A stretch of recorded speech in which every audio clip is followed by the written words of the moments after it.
Good yung mga kaching sa another blessing na sa tanong. So today maghimo na sa tagmaha di obi. So the ingredients nakita na to sa screen. So first akong gimix na ko ang 7 cups of coconut milk and 2 cups of sugar in a separate bowl. Nag-mix na tag 1 can of evaporated milk, 1 can of sweet corn, 250 grams of cornstarch, and of course atong last ang atong ubi powder nga 2 tablespoons. So gimix na to siya ayo. So first ang atong lutuon una is ang lubi nga mixture ug ang sugar.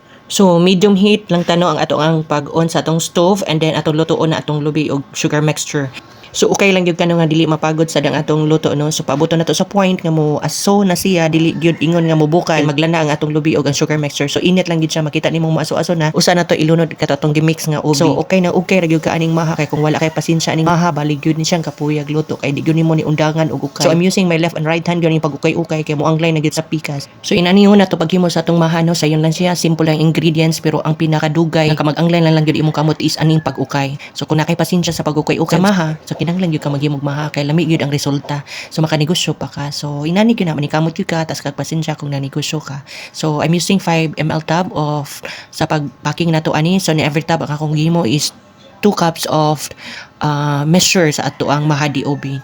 So nakahimo ko 5 ka tab ani nga mixture. So kung ganang ka magnegosyo pwede ra gyud nyo, pwede ra pud ikaw mo cost depende sa area magud atong mga ingredients so lain-lain tag presyo.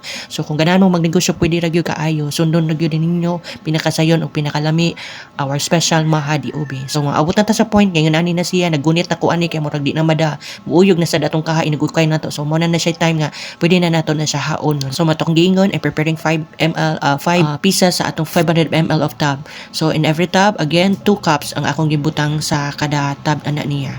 So inana ra, this is our simple, easiest pero special gid siya maha DOB. So I hope nga namoy nakuha diri sa atong simple nga maha. And so this is it, we're done with our simple maha DOB pero special. So with cheese na atong toppings ana. So we're done. So thank you for watching and God bless.